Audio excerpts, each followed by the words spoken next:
Welcome to the Life's Best Medicine podcast, where we are finding hope and healing one episode at a time. No appointment needed, no rubber gloves, and no copay. Just a healthy dose of life lessons to help equip you for this wild journey we call life.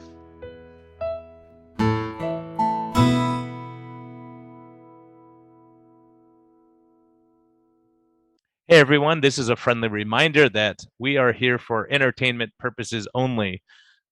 We may not even be that entertaining at times, but this is not medical advice. Talk to your doctor, check with your healthcare professionals before making any lifestyle changes or medicine changes. What we're talking about is our clinical experience and what we've seen. And so if you really want our advice, you can consult us. You can actually consult me as a doctor, or you can consult my guest and get all your questions answered. But we can't give free medical advice because we can't pay our bills with that. But we can help to educate you a bit and allow you to think a little bit. And always reach out to your medical professional before making any lifestyle changes. Thank you. Discover a new path to wellness at Arizona Metabolic Health. Dr. Brian Lenskis offers advanced medicine and personalized care, treating the root causes of your health concerns, not just the symptoms. Whether you're seeking direct primary care, effective diabetes management, or medical weight loss, with a holistic approach, our team is here to guide you every step of the way. Visit ArizonaMetabolicHealth.com today to learn more about our innovative health solutions. Hey everyone, welcome to 2026. Can you believe it's here already? I'm losing my voice, but besides that, it's going great. And just want to give a shout out to Health Code, Get Health, GETHLTH.com.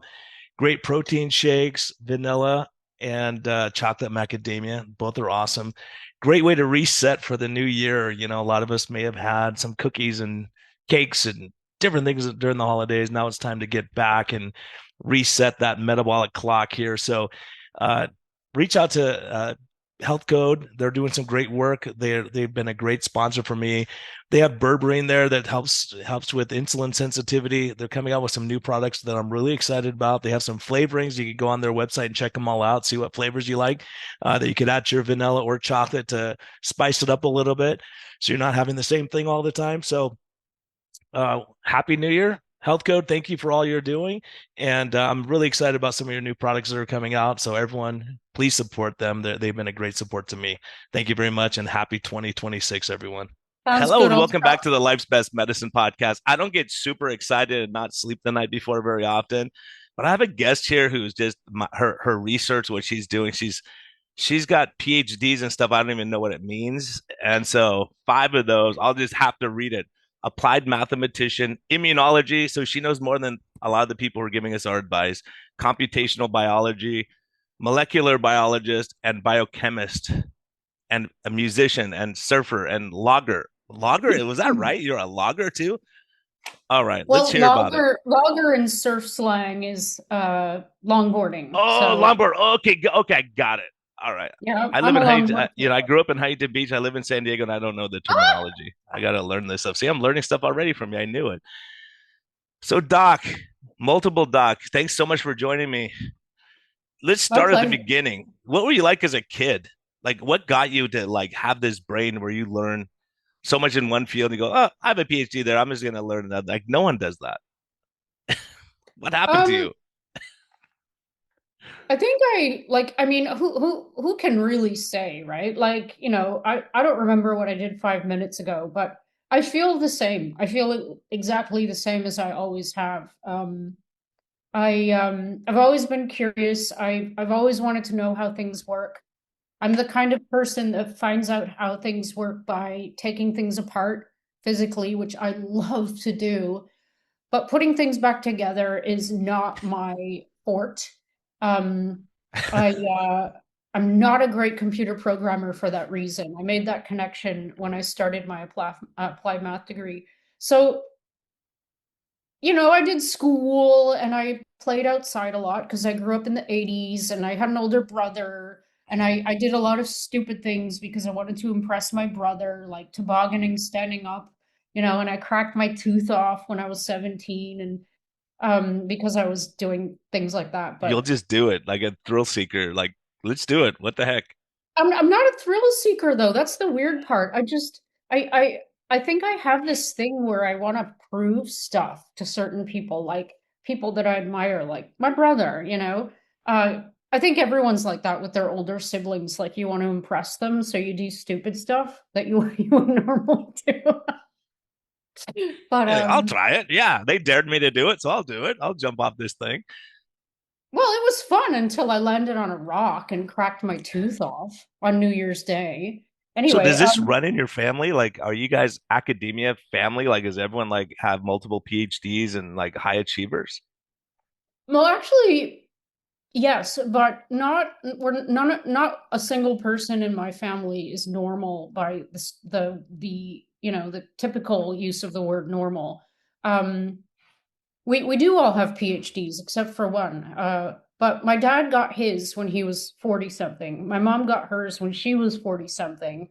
I got mine when I was a little younger than that. But like we're all kind of late bloomers and we all kind of come into what we do not by the conventional paths, I would have to say. Like I'm very unconventional. It took me 10 years to get my undergrad degree because I flunked out twice. That's something that most people don't know about me.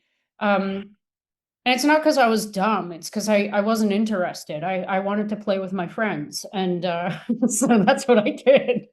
Um, but when I went back to school, I was serious. And funnily enough, I wanted to be a biologist. I wanted to be a vet or an MD.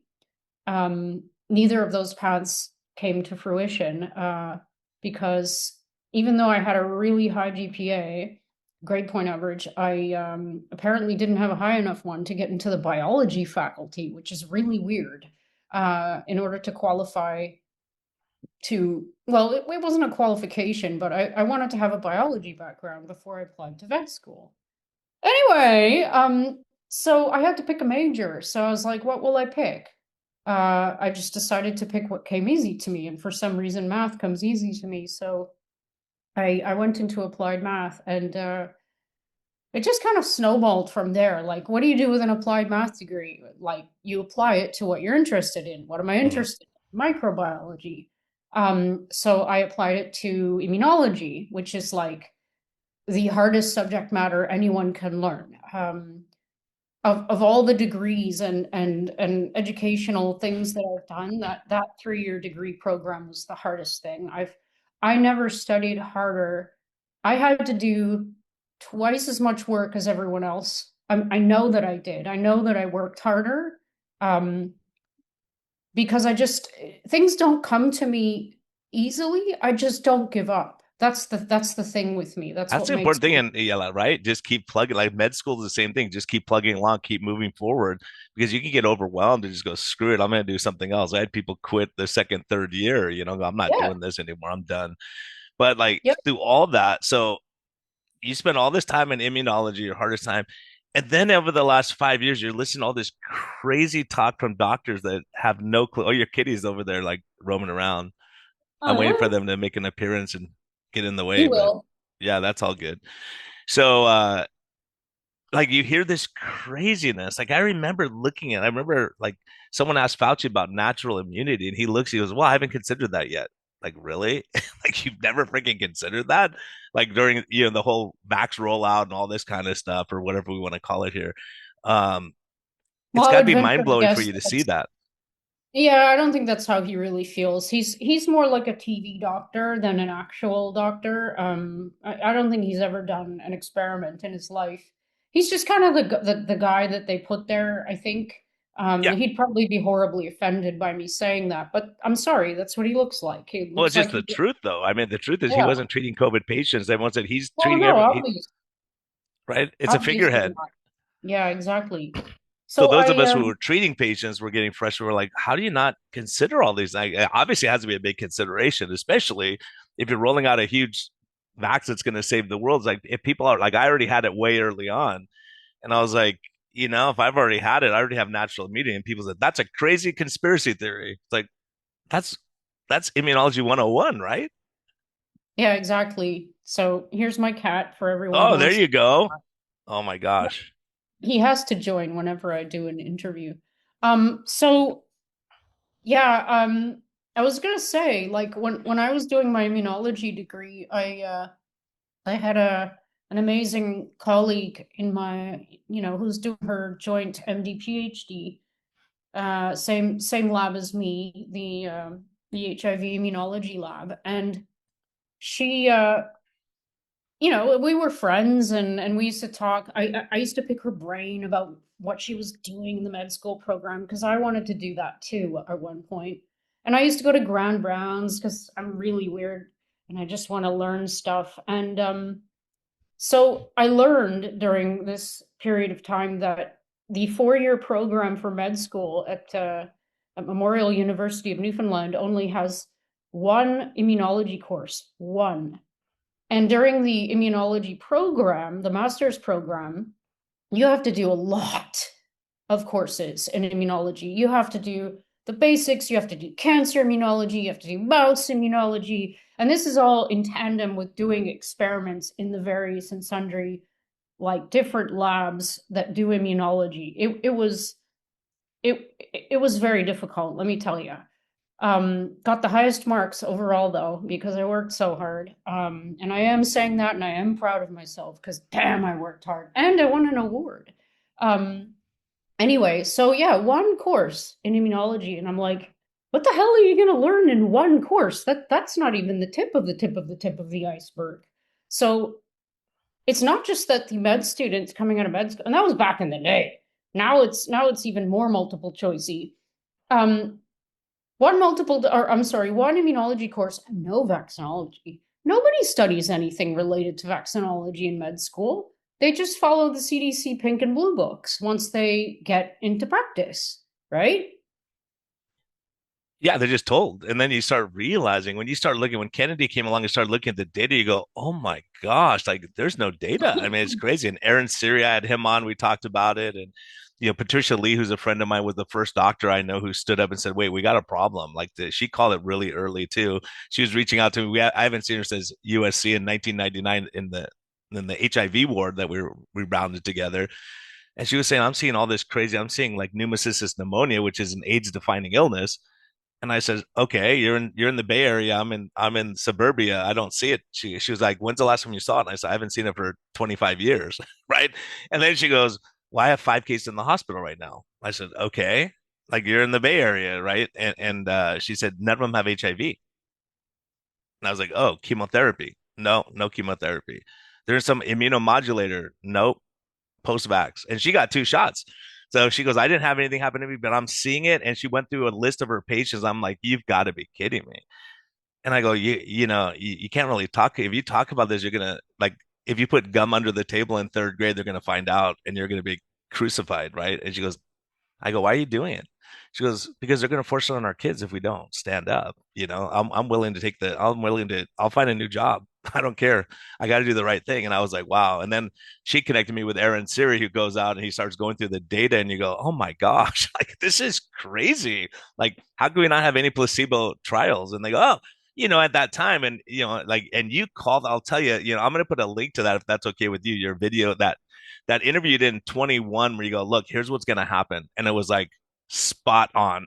Like having all these PhDs served you well and served us well, you know? Well, the degrees are fine, and it trained me in a lot of important things, like how to read a scientific paper, like in Nature. Really boring, mundane things like that you kind of have to know how to do if you're going to review the literature, find out what's missing, and do your own work. So I've done really important things as part of the degree stuff, but all the decisions I make, I would say all are based on my intuition and common sense and critical thinking skills, which I've always had going back to my youth. I didn't learn that. Um, so yeah, it became obvious really fast. I was in Israel, and Israel was a hotbed for the Pfizer shit, and it's also already kind of militarized. Like the infrastructure is set up.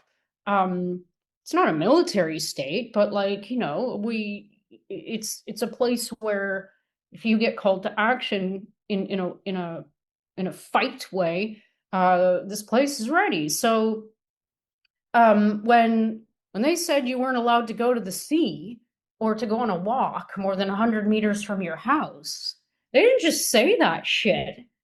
They had people, like a lot of people, enforcing it. And a lot of fines were given out to a lot of my friends. They never gave me one because I was too fast. I literally ran away a few times. Yeah, we Because you had that in California. They had that. They attacked this guy. He's out wind sailing by himself, and they're like, the boats are coming. They have this huge, and they're like one guy in the yeah, middle of yeah, the ocean by same. himself. Like, made Same, no same, sense. same. Yeah, helicopters and shit. Yeah, it was crazy. So like when you hear about or when you hear from governments saying we want to protect you, we have this one-shot solution. You have to do when they start dictating commands and taking away sovereignty and basically the choice, not the choice of what cereal to buy. We're talking about bodily autonomy.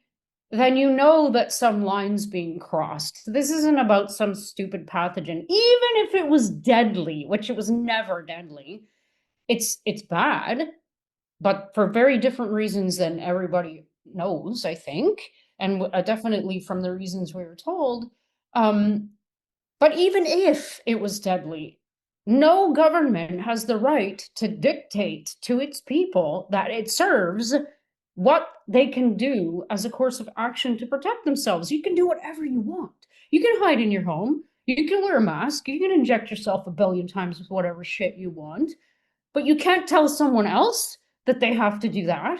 So as soon as you start hearing and seeing's believing.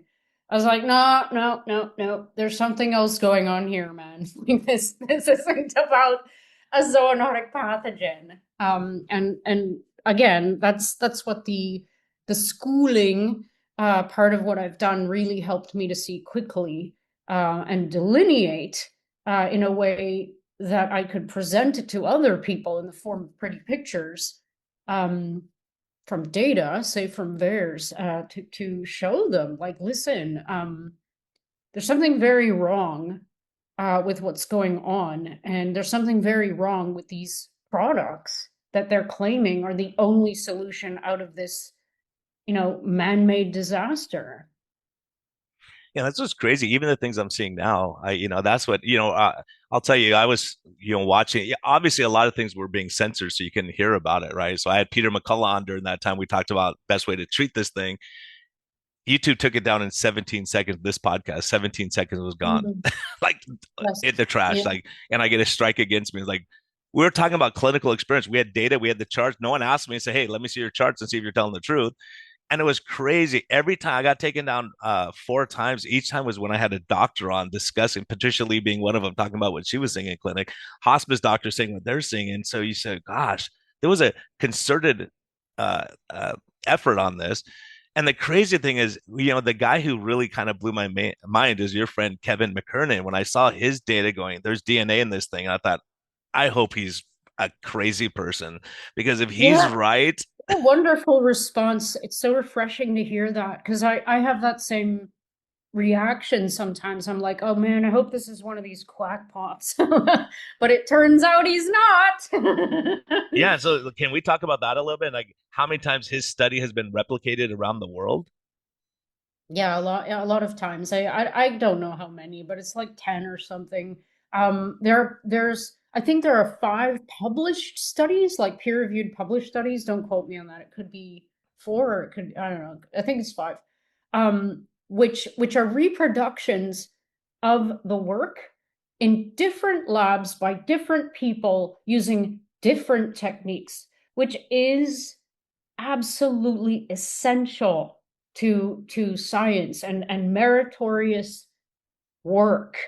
Um, I don't, it's an insane percentage of peer-reviewed published papers where you cannot reproduce the work because the methodology is lacking or because there's proprietary stuff or whatever, which is, it's completely counterintuitive, first of all, and it's the antithesis of what you would think the purpose of publishing scientific studies would be, so that people can learn, build, progress. You know what I mean? It's like, it's not about that. I mean, the amount that I've learned about the corruption in the peer review system in the last even year is just wild. I mean, I should talk to you about that after, but like, yeah, Kevin, he was the first person to accidentally discover DNA in these vials. He has his own company and he has another job, a real job, and he was just looking for a negative control or a positive control. I think for one of his experiments, he needed some RNA, and he remembered that someone had sent him some of these Pfizer vials. He had them in the fridge, so he threw them in as a positive control. Pardon me, and then this result popped up, like the DNA popped up, and it's like, what? Wait, what? So Kevin's like me, I'm like him.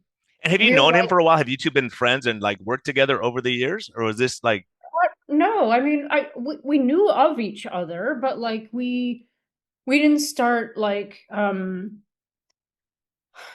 working together, I suppose, until recently. Like, I've actually been in his lab, and as a result of 2 days of work with him and another guy, Charles Rixey, we actually published this paper that we came out with the other day. But yeah, I would call him one of my, if not my favorite person on the whole planet right now, and I mean that. I hope he sees this, because I don't just think that he's probably one of the smartest people I've ever met. And I know he hates hearing that, but it's true. And it's not just because he's a genomics expert and he was building sequencers when I was like, I don't know, playing in the mud. He's a nice guy and he's normal. He's a really nice human being, and he's really doing everything that he does in his life to make the world better. He really is. Like, he cares. And it's genuine. Um, so like I was saying, like he's like me. He saw this, and it's, you can't unsee it now. So he reproduced his own result with vials that hadn't just randomly been sent to him, that had been, that satisfied all the cold chain stuff, and he found the same thing. And then the word started to get out, and then people started, who have labs like in Germany and in Canada, etc.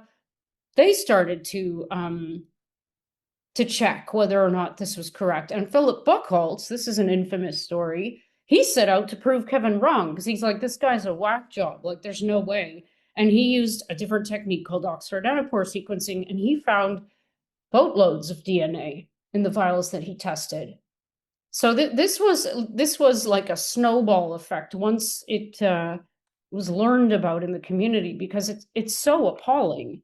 Nobody wants to believe it. It's like you said, it's like, God, I hope this isn't true. I hope this guy's just nuts and this is a psyop or whatever. But no, it's not. And I wouldn't doubt Kevin anyway. But I was in the lab and I did fluorometry, quantitative PCR, and Oxford nanopore sequencing on Moderna and Pfizer vials myself. And you can see those results come up in front of your eyes. So this is, and those vials, we had to take the metal seals off of them. There was no way that this wasn't exactly what we were seeing come up in front of our eyes. Like, it's quite alarming. I made a big video. It's actually got like 500,000 views now. I made a little video about, like, this is wild. We're standing in front of the quantitative PCR Yeah, I just machine. watched that. I just Yeah, watched it. seeing It's the lines go amazing. up, and It's I'm like, it's so it's hard because you wild. don't want these things to be true. And so being a clinician, fortunately, even though I don't know if you know the politics in California, there was something that passed called AB 2098 that said if you say anything bad about the vax, we'll take your medical license. I got letters from the medical board saying we'll take your certification if you question the vax. it's safe and effective, and we know that. And this is back in 21. I'm like, I don't even know what's in the stuff. So my patients would ask me, and I say, I don't know. I honestly don't know. I don't know. I know the theoretical problems. And I know I've talked to a lot of people because this lipid nanoparticle is something we've never seen before. And I said, it's to me, it's experimental. I'm not getting it. I'm not going to do it based on what I know and what I've seen. And fortunately, I was out of the system by then. I left in my practice of 2,000 patients in 2020 in June. And then, obviously all this stuff happened. And, it was so hard because I'm like, if you look in the ingredient list, it's zero, it's blank. There was nothing there. So how do I tell you? Yeah, How do I that's give you big informed? intentionally. Yeah, I know. Yeah, I It's can't like give you informed consent. I don't even know what's in it. And then you two come along, and I'm like, oh my gosh, this is not. If this is true, this is not good. And so for people who don't know what we're talking about, Pfizer went to the FDA and said, here's how we're going to make it. And then they made it a completely different way using plasmid DNA to make the mRNA. And then now you guys are talking about this hybrid where you have the mRNA and the DNA stuck together, and how they just played a shell game. You go, oh my gosh, they're looking in the wrong area, so no one would ever find it. And just the well, fact that you found it is a I would say a God thing. That he just stumbles across this stuff, because if he never looks, is anyone else really going to look? well, no, and we took our lives in our hands doing it. Let me tell you, we still are. But the thing is, this hybrid thing, which is why the DNA is in there, a lot of it, um, was it wasn't just anticipatable. It was always going to happen because of the synthesis process. So, and the fact that they had this can assay, I'll explain all this. Um, Before, like they had it ready to go in 2020, I believe. I'm gonna double check myself on that, but I wrote about this, but like I said, my memory's like a sieve. They had it ready to go before they ever switched to process two. So this was always in the pipeline. So for those of you who don't know, the process one synthesis pathway was allegedly used in the phase 3 clinical trials for Pfizer, which are completely like they were bad. They showed bad results, and we still don't have like full disclosure on their results. And the ones that we do have, we had to get Aaron Siri to FOIA, etc. Like a lot of people had to FOIA documents and like pry them out of what seemed like cold dead hands. But um, so the DNA that they used for the in vitro transcription reaction to produce the nucleoside modified mRNA for encasement in the lipid nanoparticles was a product of PCR. So there wasn't any danger of contaminants or spillover of stuff like lipopolysaccharide from the membranes of E. coli bacteria or DNA in like other fragments of DNA getting mixed up in the soup. So that's process one. They switched to this process two, which they had always planned to do. Like this was in the pipeline, which does involve this circular piece of DNA called a plasmid, which has this spike gene and all sorts of other junk. And in the case of Pfizer, it has an SV40 promoter enhancer, and I'll get to that. They in basic, for lack of a better word, they put these into E. coli bacteria, and the reason they do that, and this is done on the bench. I used to do this all the time. It's called transform. Anyway, it's a technique for getting a lot of material. That for the layman, that's what you do. Bacteria double every 20 minutes. They're really cheap. It's biosafety level 2. You just have to give them some carbon dioxide, some shaking, and some warmth.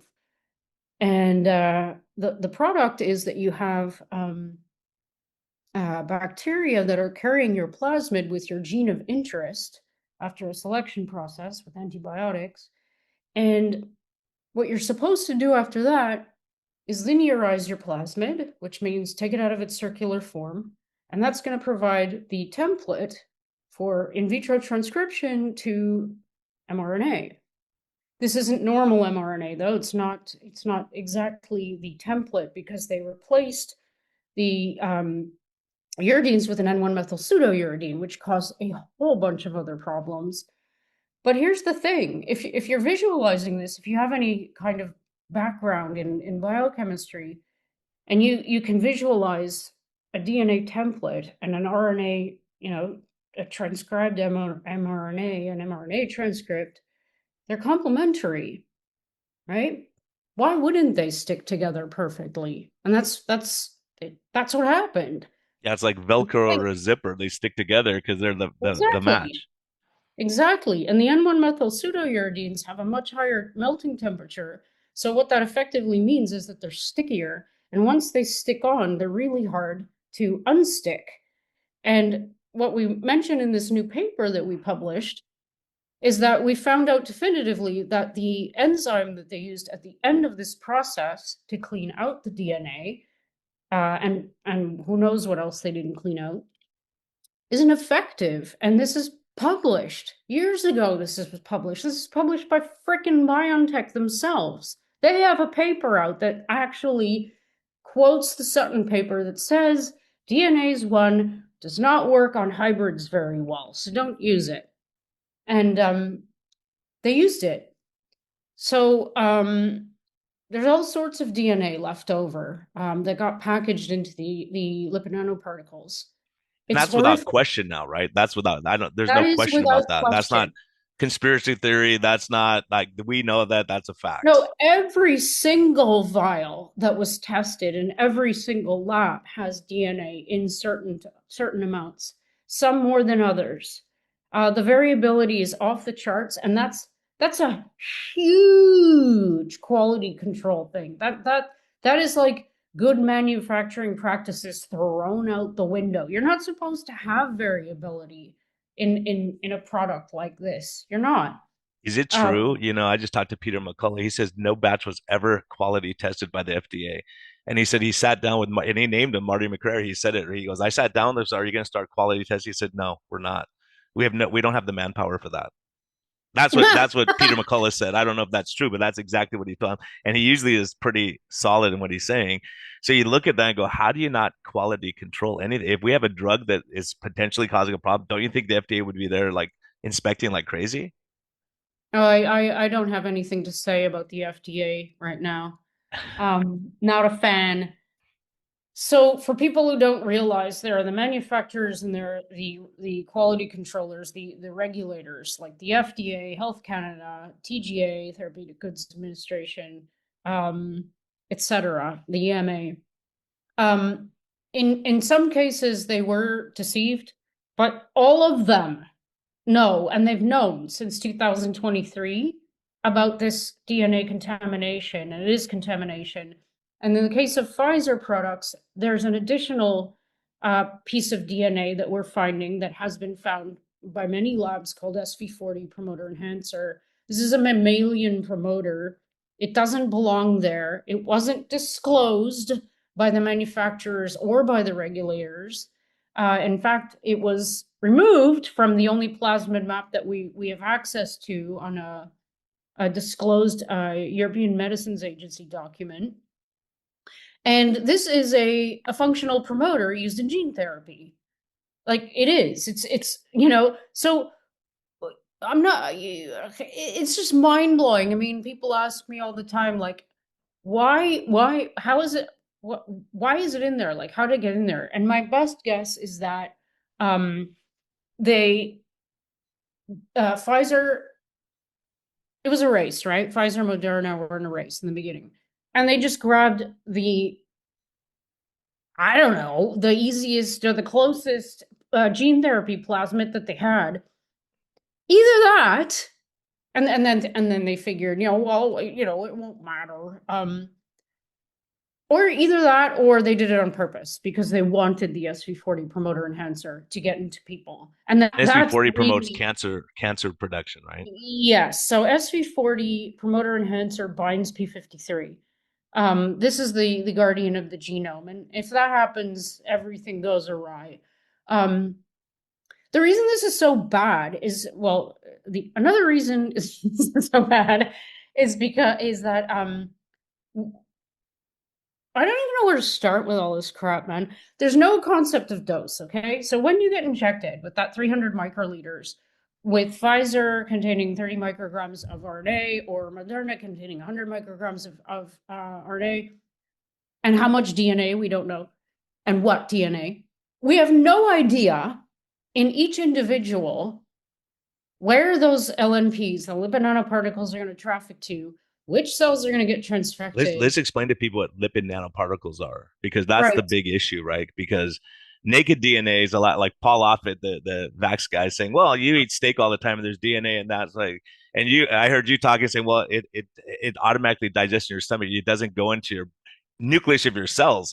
Having a lipid nanoparticle, and we had data from Japan saying that this is going to be an issue, but everyone kind of buried that. So maybe you could talk about that for a minute or two. Yeah, so we had to FOIA request pharmacokinetic studies, the ones that we have available to us that actually show that these lipid nanoparticles traffic everywhere. But we already knew that from a paper that I always talk about that was published in 2012, I think 2011 or 12, that exactly shows this. And not only do they traffic everywhere, they go to the ovaries. So these are little tiny fat bubbles. This is the reason why this platform is usable, because even if you stabilize the mRNA with, whatever methodologies you want to use, N1 methyl pseudo use, whatever, if you don't wrap them in a fat bubble, in a lipid nanoparticle, it's about 100 nanometers across, it ain't gonna go very far. Okay, so these are vehicles.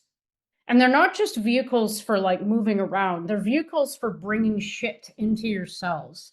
This is their modus operandi. This has always been their modus operandi. So it was always a blatant lie that those things, that solution containing these, I just updated my computer. Now it's giving me all these messages. Go away. It was always going to be the case that these things were going to go everywhere. They were never going to stay at the injection site. That fluid, there's a lot of blood vessels here too, and there's a lot of nerves as well, which is why I think a lot of people had such severe arm pain, because if you get injected at an Arby's, I don't think you can expect that everything's going to go perfectly well all the time. So yeah, these little fat bubbles, they mimic chylomicrons, which are these little the fat entities that help with fat metabolism in our bodies. I think the people who are actually playing with lipid nanoparticle technology actually mimicked their activity.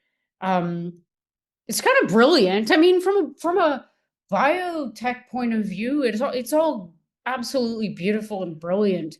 But But from an immunology, you have to say there's no way in heck that's going to stay in the arm. They said stays in the arm, stays in the arm. It's not causing these problems. It stays in the arm. How can you possibly be saying that when you know that the lipid nanoparticle biodistributes to the ovaries, testicles, well, brain, it, liver, kidneys, pancreas, everywhere? it's more of a mechanical thing, actually. Like these lipid nanoparticles, in particular, for these Pfizer Moderna shots, are non-specific, according to what I've found out. Which means that they're not adsorbed. They don't have proteins on their surface. They're not adsorbed. That intentionally traffic them to specific organs, like the drug Onpattro. This has a protein adsorbed to the surface called ApoE, so it traffics to the liver because there's a lot of ApoE receptors there. So these lipid nanoparticles from Pfizer Moderna that they designed, which are made of 4 different fats, and a cationic lipid for each that is a little bit different. These things are not specific, which means they don't aim to go anywhere in particular. They can go everywhere. They're highly positively charged. They do have a PEG coating, which is also an issue for a lot of people. A lot of people go into anaphylactic shock if they're reintroduced to PEG because they have an allergy of PEG, which is why we saw a lot of people reporting anaphylaxis right after the shots. As far as I know, not much was done about that either. But yeah, so it's more of a mechanical thing. The immunological part comes when you're talking about the introduction of the junk inside the lipid nanoparticle. Like these things rip apart cell membranes, first of all, because they have these cationic lipids. They rip apart lipids. the junk inside is highly inflammatory. They claim that the addition of the N1-methyl pseudo-U to stabilize the mRNA makes it hide from the innate immune system. That was the whole reason they did it. If you can make it kind of like with an invisible cloak against the initial fighting forces, then it'll stick around longer, right? It won't get removed. But nonetheless, we're not talking about just the nucleoside modified mRNA. We're talking about all this DNA junk.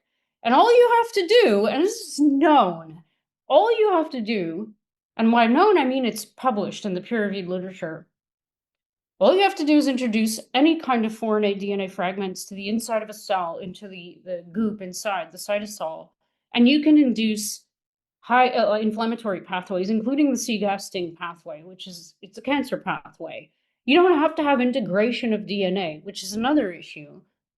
We're also talking about double-stranded RNA, like all of the things, and possibly lipopolysaccharide, all the things that are dumped into the cell once it gets transfected by this stupid LNP. And it's not just one LNP. I mean, depending on location, mechanics, flow, where these things land, you could have one cell that's transfected because imagine it, like it could have access to many LNPs could access one cell. So you could have a lot of material dumped in some cells, in some pockets.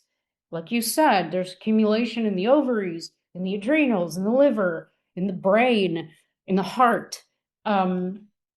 And all of that stuff is going to affect the immune system in such a way that you cannot expect anything good to happen. It doesn't matter if you mount an immune response against these things. If you have like buttloads of hybrids with R loops, you can expect R loop accumulation in that cell, which is going to overcome the natural enzyme RNase H to degrade those things, and that leads to disease states, including cancer. Like, this is all known. All of these things that are highly predictable and even anticipatable, associated with just the nature of the design of these things, were known.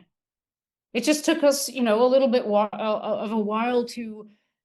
And we're still peeling the onion. I mean, it's like I'm always saying, like every time we turn over a rock, there's something else horrible that we discover about these. And if there had been any benevolence from the very beginning, or any transparency at all, I mean, what we got was censorship, blatant censorship, and threats. I would say that. I wouldn't say none of this would have happened, but a lot of it wouldn't have happened. Right? Well, when you look at the risk versus benefit, that's our job so that's why I got licensed in Arizona. I can't take a chance because they said if you say anything bad about it, that got overturned because it was unconstitutional. So we should have the right to say, hey, here's what I'm seeing in clinic. So one of my good friends actually got myocarditis, atrial fibrillation, pericarditis, and the day after he got his shot. And so he sued the California Medical Board, right, and won actually because he goes, how can I not talk about this? It happened to me. Like, this is crazy. Yeah. So it's a hard thing because a lot of doctors and nurses are medical front lines, are military, like they're all exposed now. Here's the other, and early on, my warning signs was, there was a few that we could talk about maybe off air. They're just blatant, but I was seeing a lot of people get shingles that right, like 16 cases in 2 weeks. I used to have 2,000 patients. I saw 3 a year maybe, and you go, this is weird. That's what they all had in common.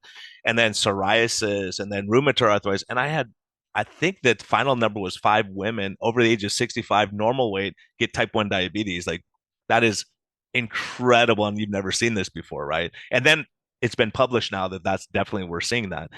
So when we're seeing it, because if the beta cells start making spike protein, then you attack it. So I'll tell you what I'm seeing now, and I'd love to get your take. And I just talked to Peter McCullough about it, so I would love to see what your take. I have 5 patients who came to me with the diagnosis of long COVID, 4 out of the 5 tested negative for the nucleocapsid antibodies. They all got vaxxed. So 4 out of the 5 never even had COVID. How in the heck do you have long COVID without ever having COVID? Unless I can't trust the nucleocapsid antibodies. I would love from an immunology standpoint. Is it possible that you miss it if it's there? No, Or is it that I the think PCR just sucks so bad that all these people got false positive PCR tests? no, I've always believed that it's Vax injury, it's Vax activity, because it's very, very clear. You just give perfect examples that something about the spike protein and what is contained therein um, induces autoimmune conditions. It brings to life any latent viruses. Like herpes viruses are off the shingles thing in Israel was off the charts as well. Like um and for people who don't know, that's a reactivation of it's varicella zoster virus, right? Chickenpox when you're young, if you get it again, it manifest as shingles, which is it's very, very painful, I hear. Thank God I've never had it, but and it can cause really serious problems. And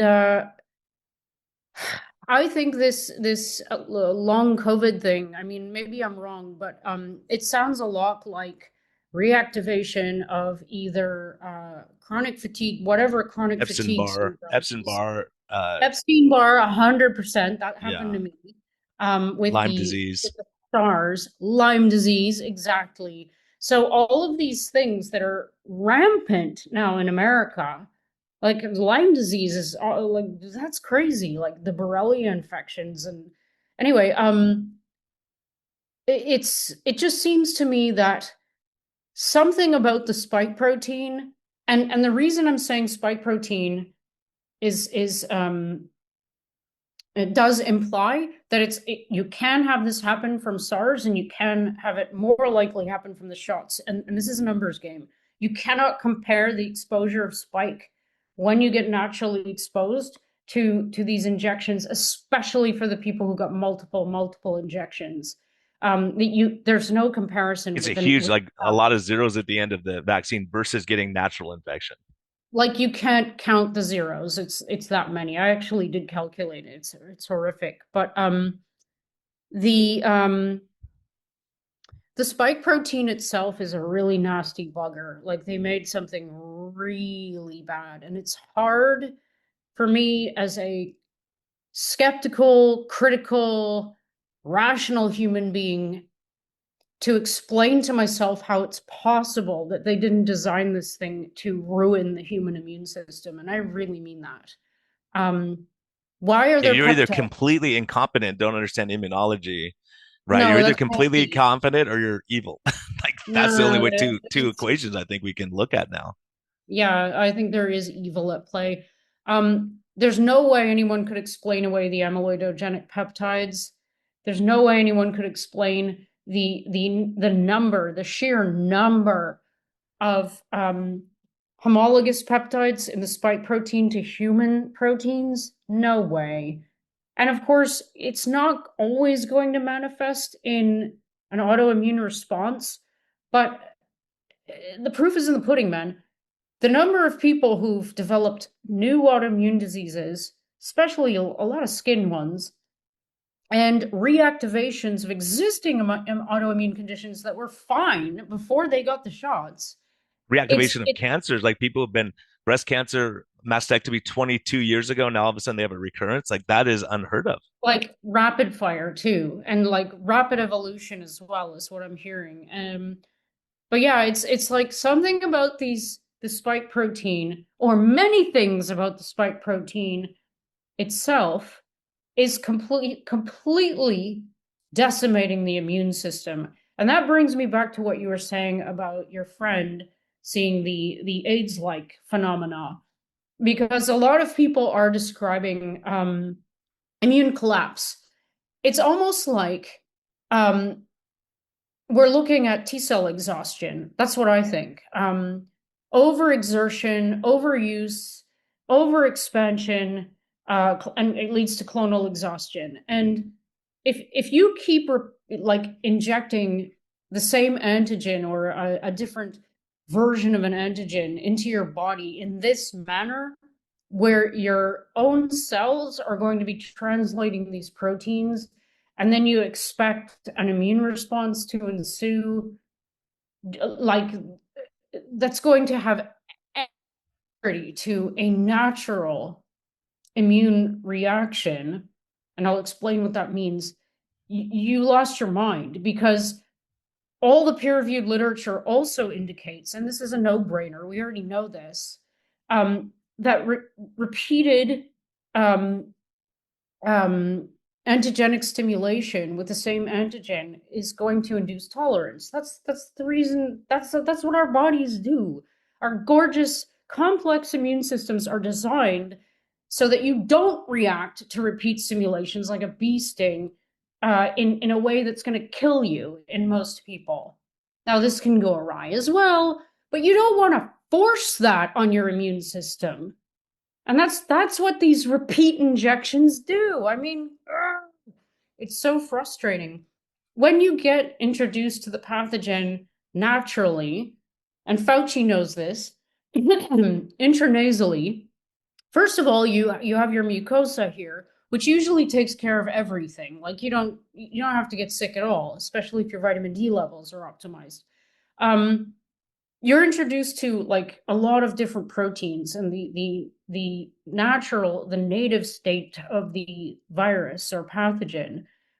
Your body is going to mount an immune response eventually, if it does, by producing the acquired immune response, producing T cells and B cells. B cells will make plasma cells that will make antibodies that are specific to all of these different proteins, all of them, the nucleocapsid and the spike, so that when you get challenged, when you see that pathogen or a similar one again, you have this wide variety of responders that can come to your rescue and just shut it down. Like you don't get sick. Like the immune system is amazing. Amazing. I mean, I don't even know why we study anything else, because without the immune system, you're dead. I mean, HIV, AIDS proves that. But this stuff, this is one protein, the spike protein, wrapped in a lipid nanoparticle with all this other junk, all this coding material, potentially in DNA form. And I mean, it's retarded. I'm sorry, maybe I shouldn't say that word, but it is. It was a dumb idea to begin with. The spike protein was chosen for a reason. So for you to make the pathogen, that's the pathogen. So because I was thinking, why don't you just make the nucleocapsid antibodies to the nucleocapsid? Like that would make more sense to me if the spike protein is a thing that changes all the time and you can't predict what's coming. So you can't say, well, get your booster for the upcoming thing that might happen in 3 months because it's not there yet. How the heck do you know? And it takes time to manufacture this.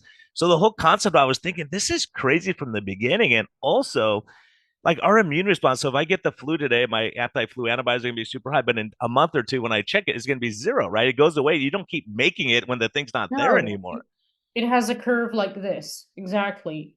So that's my concern here. I'll tell you what my concern is, and the reason I really wanted to talk to you. Like, as a doc, I'm looking at this, and you can't be in denial anymore. It's happening. It's happening. And I'm shocked when I post on this. No one talks about it. No one says, yeah, I'm seeing this. I mean, a few people, like 2 or 3, maybe in the whole world, right? But the thing that's crazy is, okay, why am I seeing this? Why am I seeing people? I have, and it's documented, so come after me. I don't care. It's documented. I have people who haven't had a shot since 21. They had 1 or 2 in 21. I'm checking their spike protein antibodies over 25,000 still with no recent COVID infection, right? And a lot of them are negative nucleocapsid. I mean, they never even had this stupid thing. And so why am I seeing that? And more importantly, what the heck do I do about it? Does the spike detox, does the I mean, there's stuff we can do. I know that you were just on something with Charles he's working with Kevin McCairn, a different, not Kevin McCairn, but they're doing stuff in Japan. So like if we got on board with what you're saying, like what do we do about it as clinicians to decrease that spike protein? As an aside, Peter McCullough, and this could be true or not, I don't know, but he says one of the best treatments is sweating, like sauna, exercise, those kind of things to you can Oh get man, this modified mRNA out of your system. I couldn't promote that more, man. Their saunas are like, we don't know anything. We don't know the half of how good saunas are. If everybody had a sauna every day, like we'd all be really healthy. Completely agree with that statement. Sweating, cell turnover. This is why I run sometimes to work up a sweat.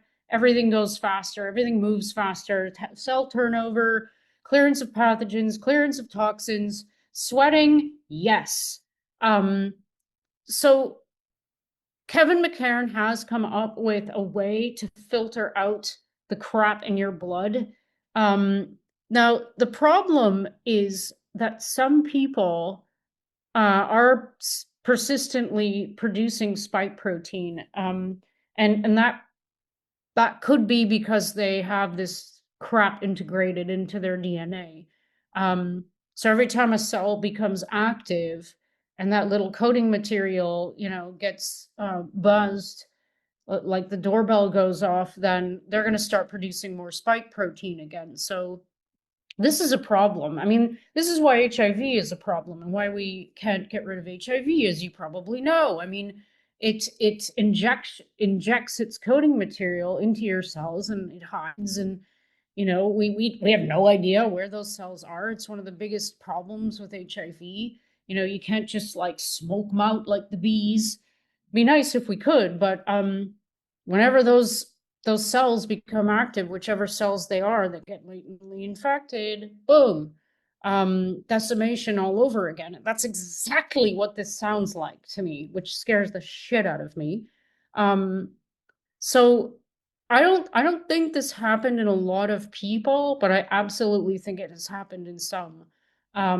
We need That's to why some find. people have really severe cases. I see people online that are just decimated by this, and other people go, I have a little brain fog, and my joints hurt a little bit, that kind of thing. So we're seeing a spectrum of this. So it's not that everyone has these very dramatic effects, but some people may, and I suspect, I mean, I've speculated on this a couple of times because I've seen that most people who are like really affected by the vax have this MTHFR deficiency, and so Yeah, yeah, maybe they can't methylate and clear it. Maybe because Peter McCullough is saying like we don't, and I would love to hear you from an immunology standpoint that we don't have enzymes to break down this modified messenger RNA. It just floats around and sits there, like it's yeah. No, hard it to does. clear unless you're sweating. And so is this? I know, and obviously you have to take everything with a little bit of a grain of salt because I know he has his ultimate spike detox. I have no financial interest in that, but I'm using that, and some people are just anecdotally telling me that this augmented NAC is beneficial. Is there anything that you know of, like other than what Kevin McCarron's doing? I mean, anything for people with more mild symptoms, because that's pretty. That's for people who are having like amputations and major stuff going on. And I'll tell you, the other thing is I have 4 patients that I'm looking at it and I'm watching it helplessly. Is no hypertension, no diabetes, and I'm seeing worsening renal failure. I mean, progressive creatinine 1.3, 1.6, 1.8, and you go, and then 2 of them tested positive for amyloid. And I'm like, okay, that's, Yeah, I mean, it's yeah. kind of devastating. Oh, well, Well, how can I help that person?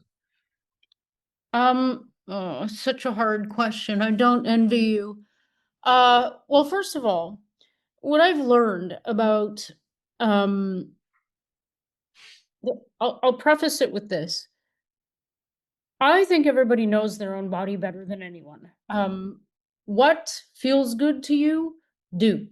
Obviously avoid toxic shit. I can't say enough good stuff about movement, breathing, and sweating. Most people, and I know this is going to sound silly, most people don't know how to breathe. And I'll do a little demo here because I only learned this recently and I'm 51. Um, Real breathing, where you're activating all sorts of things in your sympathetic nervous system and your vagus nerve, which is like a very important thing. Um, it comes from breathing in your nose. And I know a lot of people might have deviated septums. I do. Like for a count of four, holding for a count of four, exhaling from your mouth for a count of four, and then holding for a count of four. That's the first step to learning how to breathe properly, because it lowers cortisol, it regulates your systems, brings your stress down, boosts your immunity, first of all, helps your diaphragm move the way it's supposed to, up and down, etc. Movement, and I don't just mean walking, I mean like fascia release type movement. Look up fascia release. It's going to change your life. You can unlock trauma with the right movements to release your fascia. I'm a surfer. I'm always in weird positions like this, and I'm old. I have had problems Wait, I'm with older than you, so you better not say that. I have had problems with my C5 and my C6 pinching nerves. I've had radiculopathy, I've had bursitis, you know what I mean? And I've cured it all with learning how to release the fascia in here, It's so strengthen. amazing you say that. Yeah, it's so amazing. One of my patients, he goes, it was this, he goes, doc, it was this, he was having a lot of back pain. And his friend goes, go Mhm. to this physical therapist. She has a fascial release. He goes, she goes like this on my, like, da, da, da, like little thing. I go, and he goes, I'm wasting my dang money. He goes, the next day I woke up, he goes, I had no pain. Like, he goes, I couldn't believe it. Like, I was so It's annoyed. I paid money it for this. And then it's just because it wasn't like deep tissue, like getting in there. It was like superficial, like barely doing this here, here, here. And she knew how to release the fascia. It's But you crazy. can do it yourself. Like Yeah. everyone, I'm plugging Jules Horn now on X, Jules Horn with an E. This guy puts out these little videos every day. He's a beautiful human being. He's in California. He just puts out these simple videos on how you can strengthen and release at the same time with movement. You just stand in your living room and you do it for 5 minutes a day, and it literally changes your body Awesome. in a few Thanks. weeks. So this is where I would start for anyone who's on a healing journey, from no matter where you're starting from. Hopefully you can move, because a lot of people have been rendered disabled. I know that very well because I've been looking at the data for a long time. As for breaking up proteins using bromelain or what's it called? Nattokinase or Nattokinase. NAC. Yeah, so people should be aware. Just don't overdo anything, first of all. That's my first piece of advice. Those products will work to degrade proteins, just like your body also degrades proteins. But that might not necessarily be a great thing unless you can remove those proteins. And if you have a, a defect in part of the removal process, or if there's too much accumulation in a certain organ or something, it might actually be worse for you to break up those proteins into smaller bits, especially if they're amyloids. That might actually be really bad. So, moderation, know thyself, do self experimentation. I'm doing that right now because I'm going to admit something now.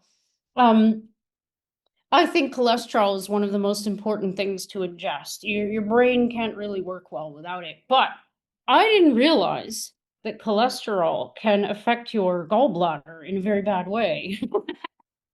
If you can't if you can't clear it faster than you're taking it in, you can get built up, and that can cause gallstones, and that can be really serious. So I'm experimenting with trying to lower my cholesterol a little bit, because I'm a really big egg eater and I eat like all the yolk. So I realize after years of doing this every day, maybe I should like taper that off, because I'm always reading about the body, and it's amazing. You know, we're never going to learn everything, but just Yeah, pass it sometimes on learning to. more and you're like, oh no, I've been doing this for years now. Maybe I should change course a little bit here and there. And yeah, I yeah, know, right? exactly. That's exactly what I'm doing. But that's living, right? And we have to ebb and flow and ride the wave. But Um, that's what I would suggest for people, like and diet is very, very important, but everyone is different. Some people need more of something than other people. I do really well personally, and I'm not recommending anybody do what I do. It's just for me, after years and years of, shaping what I eat. First of all, I modify it every 2 weeks or so that I know that I'm getting a wide range of nutrients. But I'm a huge leafy green eater. I try to eat organic. I eat very lean meat. Sometimes I don't eat enough fish. I admit. Um, Very high protein, pretty high fat, but good fats. I only use olive oil, for example. And very low carbs. Like I almost eat no carbs, and when I do, it's always whole grains. Well, it'll Always, be because interesting, like what you're doing. Like I'm telling you, the cholesterol, well, LDL, we see it all the time. I do a lot with low carb people, and so when people are super low carb, or if you fast for 3 days, your LDL doubles. Does that mean you're killing yourself? No, it's because your body's breaking down fat stores to use, right? So in your case, I'll bet you if we look at your cholesterol, your triglycerides are going to be super low, your HDL is going to be good, LDL is going to be high, probably. And so even if you add in carbs for 3 days just to prove it to yourself, your LDL will drop dramatically because your body's burning sugar instead of fat. And so if you're running on that, surfing and going out in the cold water and doing all the stuff you do, it's yeah, it sounds like you're doing all the right stuff. And so, and obviously you have all these degrees, your stuff and looking at it and then seeing how your body reacts. That's the most important thing. Just because Sean Baker could eat meat only, it doesn't mean all of us can. If you're an accountant sitting at your desk, you can't be Paul Saladino eating, fruits and honey all day and stuff. So yeah, it's really that's such a good point. I think it's so individual, and I think like what you're talking about with the spike proteins, we're gonna have an individual effect of some people being able to clear it better than others. Maybe there's so many things, but absolutely. but the point coming back to is we have to at least acknowledge it and look at it and go, what do we do, what works and what doesn't work, and no one's been interested for the most part. It's such a frustrating thing that, a lot of, and I get it. Peter McCullough and I talked about is like doctors don't want to know because they forced it on their patients. A lot of them, their bonus depended on that. So they go, you have to get it, you have to, and they hounded them. Now they're like, uh-oh, maybe I caused a problem. So Yeah, even and to, the worst part is they don't know what to do because nobody knows what to do. yeah. It's like the best thing. I'm serious about this. The best thing I've heard is what Kevin McCarran is doing.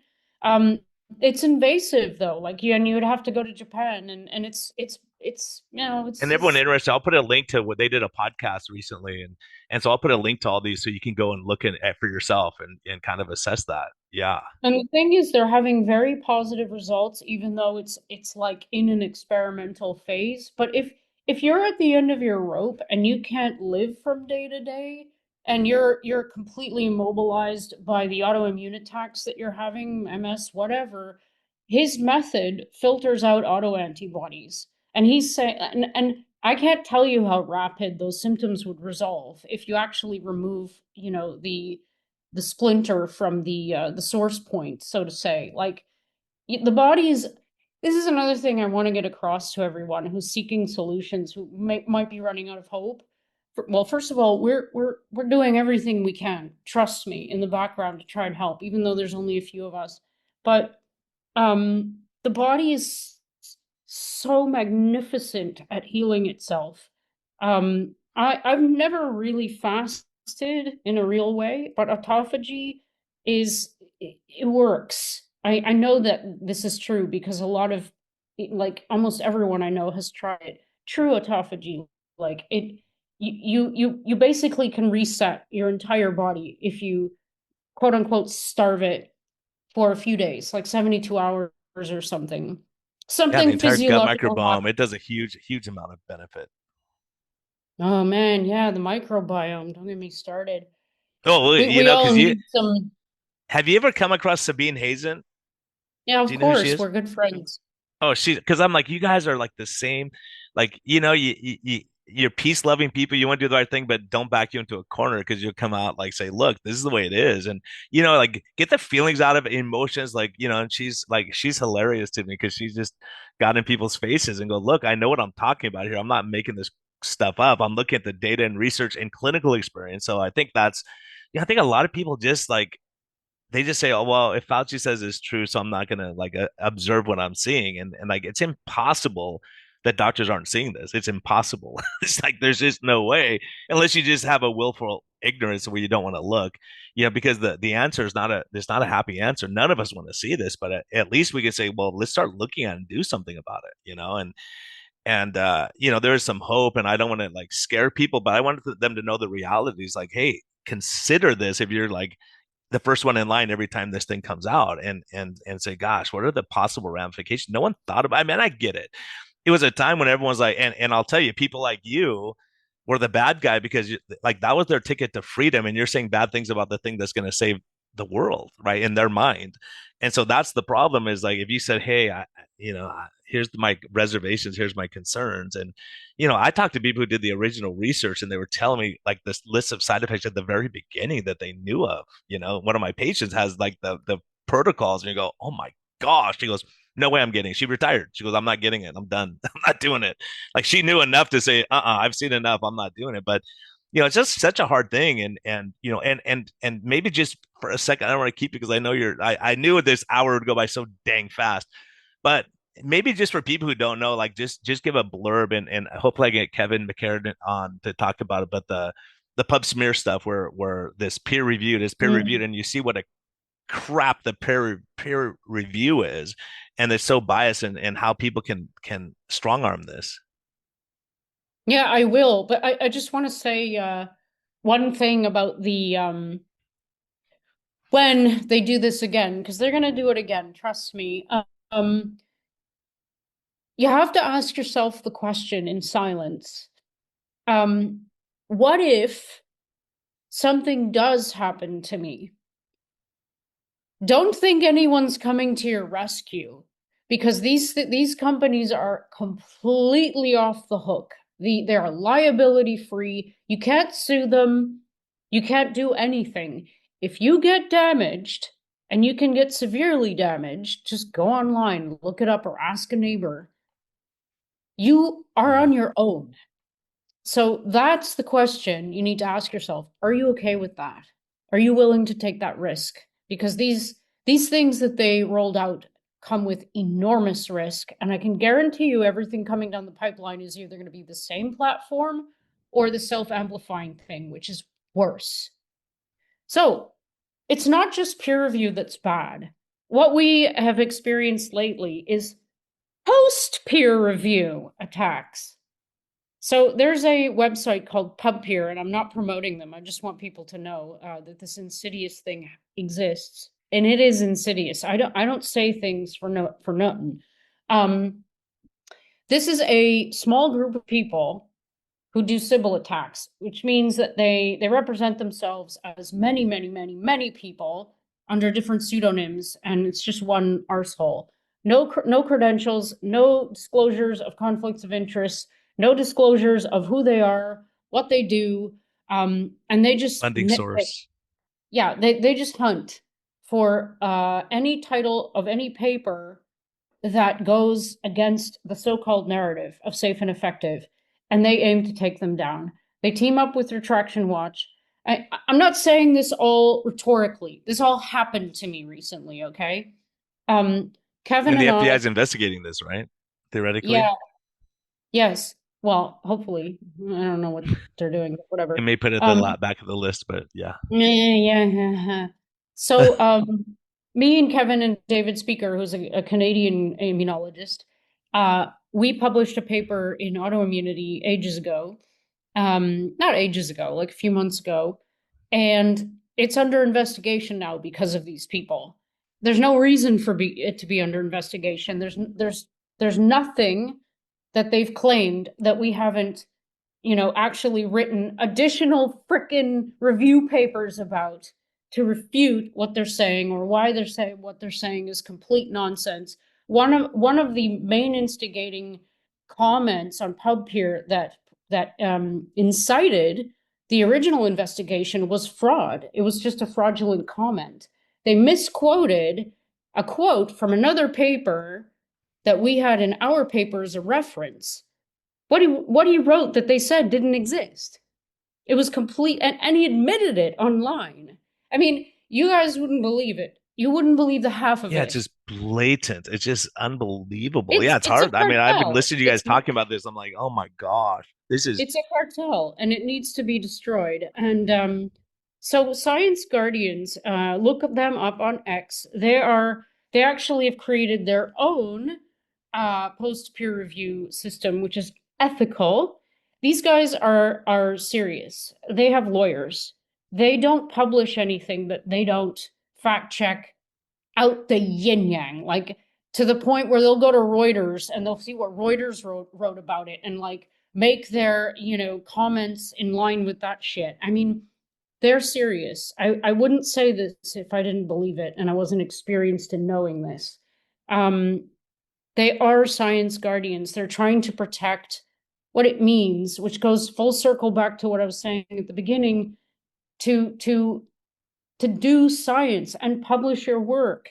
It's about progress. It's about transparency. It's about nerds getting together and like making mistakes. You can publish a paper and make goddamn mistake in the methodology. None of us are perfect, but neither is the process. It's completely dynamic. It needs give and take. And when you censor shit or only allow, sorry for swearing so much, when you No, it's only okay allow, because you're passionate. And I love that about you too. It's like, look, this is BS that we're dealing with here, right? And like they're censoring, and like it was the same thing. Let's have an open dialogue. Let's talk about it. Like you're managing it this way. Here's my results. Here's your results. So when I hear these guys go up there, oh, like they it's don't have results. They have like Twitter level trolling. yeah, That's it's what it is. trolling. Yeah, it's like it's totally unprofessional. Like some of the comments of the reviewers and what they say, it's a personal attack. And you go, this is crazy. Let's look at the science. But any real scientist wants to stand like Kevin McKernan said, duplicate what I'm doing. He didn't say no one could do it. I'm just going to keep Yeah, this. every single time he publishes a Substack, he puts things up on like all the things that he sequences. He puts them public. He gives them like full methodologies. He explains in layman's terms how to reproduce what he did and find every detail so that people can reproduce it. He's top drawer.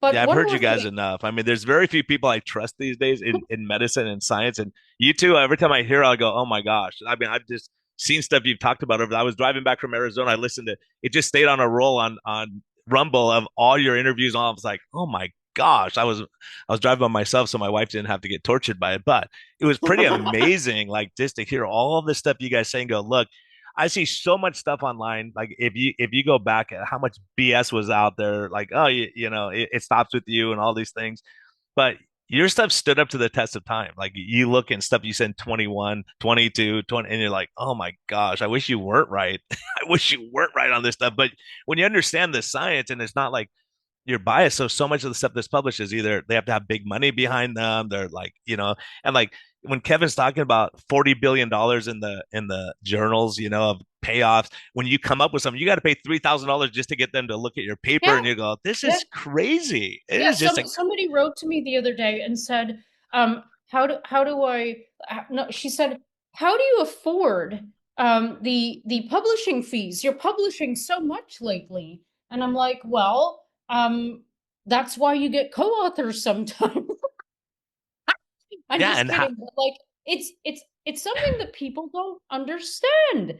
And let me just go back to the other thing I wanted to say. What I just spoke about was post peer review, but during the peer review of our the DNA paper that we published with Speaker, which showed a lot of contamination in a lot of vials that we tested that were from Canada, one of the reviewers that was selected by the publisher, the editor, whoever selects them, was one of the people who's attacking all of our that work and also our works that we're creating afterwards. And the reason we know that is because he leaked the review of his paper, of our paper, to Retraction Watch.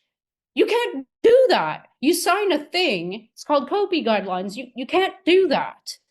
yeah, And he you're in did it blatant violation, and it's just wow how completely. blatant these guys are. So hopefully And this gets taken down. They figure this out and go, look, we no, have to have no, real science. we've told the people who are moderating this investigation, we told the publisher and we told the editor of TNF Online, we've told them everything, and we come with receipts, my friend. And it's like, to me, if the whole thing wasn't just a hamster wheel, which I suspect that it is, they would look at that one time and they'd say, This whole thing is a scam. The investigation is called off. The dogs are being called off. Nope. They're like, thank you very much for bringing this to our attention. Blah, blah, blah, politically correct. And I hope you guys are watching this because this is how I really feel about this. This investigation was bullshit to begin with. You knew that because we showed you the fraudulent comment made on PubSmear. And we've been giving you every single thing that you've asked us for, plus all the documentation proving what I'm saying here today that is true. And you still have this label. If you go check out our paper online, it still has this label that's under investigation. That discredits us. It discredits their work. It discredits the journal as well. So there are all these tactics. Not only that, they tie you up and waste your time doing all this Yeah. stuff you don't need to do, so you can't do more research and prove what you're doing, and that's Yeah, what's so but we frustrating. They just are. It's making us even more I know hardcore. they picked the wrong We're people. putting out like more papers than we ever would have because of this shit. So screw you guys. Yeah, I mean, I appreciate you guys. That's why I'm so glad to have you on. It's such a blessing to have you. It's so amazing. And so I have to ask you one other thing. Like, what's life's best medicine for you? Where do you go when you're dealing with this pub smear garbage and all these attacks and, standing out when everyone else is saying something totally different? You're like the lone wolf saying, like, uh-oh, we got a problem here, potential problem at least. So where do you get your strength? Where do you lean to when things are, besides your cat? I already know that. I already saw him.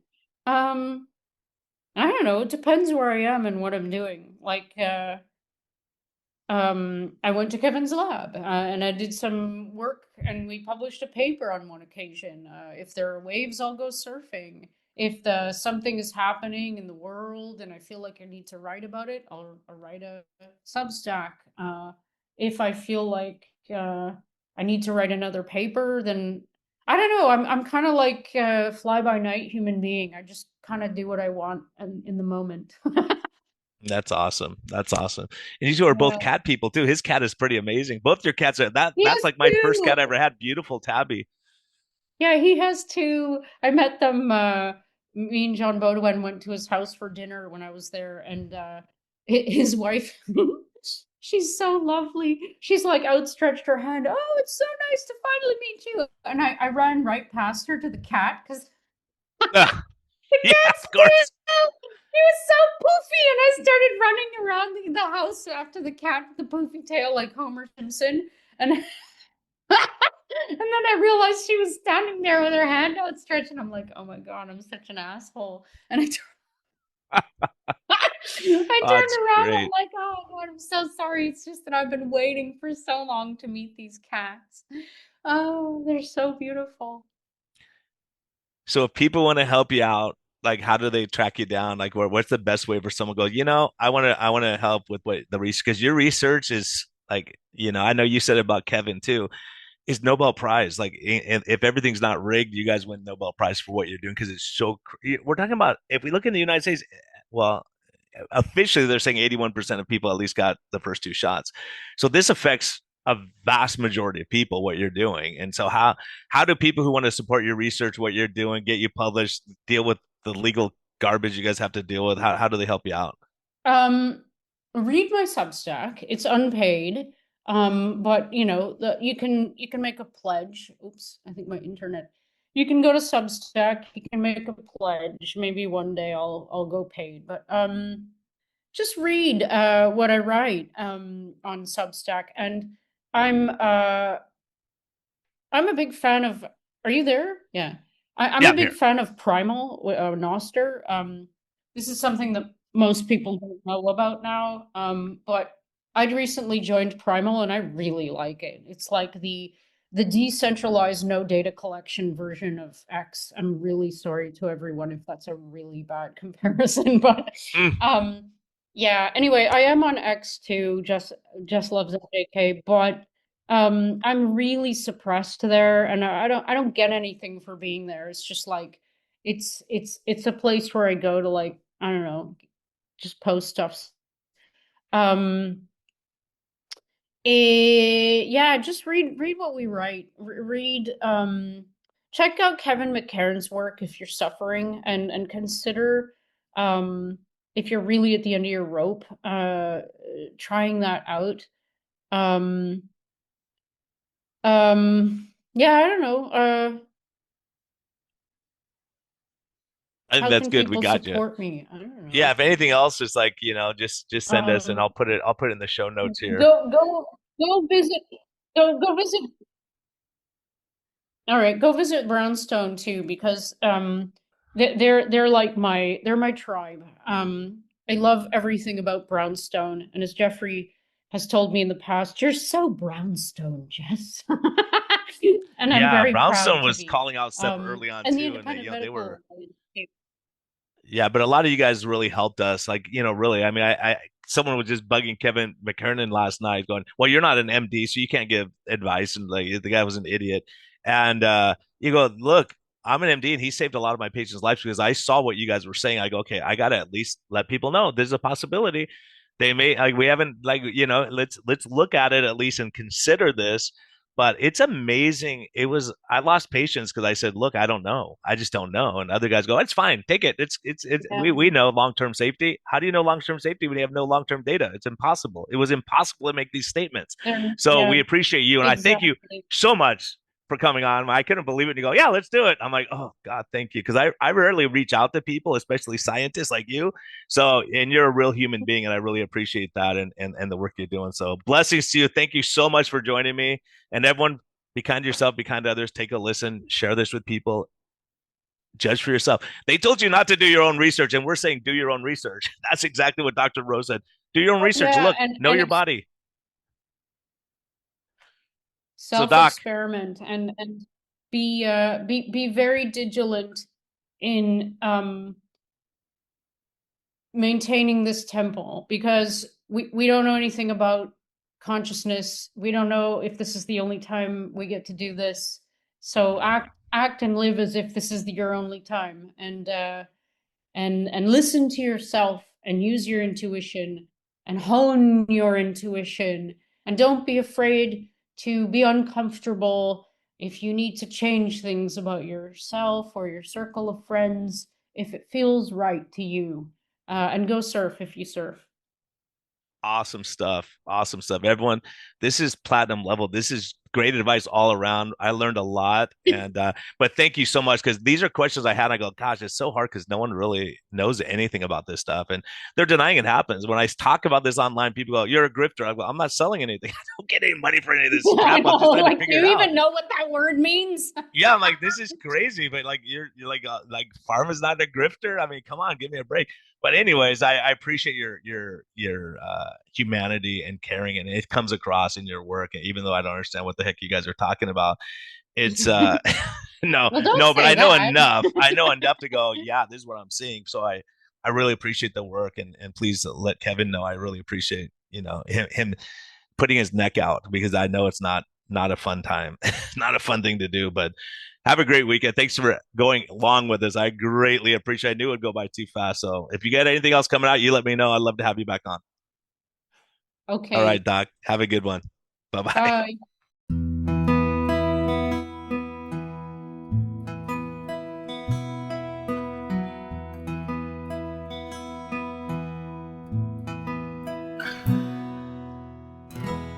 Thank you for listening to this episode. We greatly appreciate your support. We would greatly appreciate a positive thumbs up on all of the platforms like iTunes and Spotify, or wherever you're listening. And we just thank you for our Patreon supporters. We greatly appreciate your help in getting this message out. We think there's a lot of important information, and hopefully this helps you. Have a great day, and thank you for listening, and thank you for your support.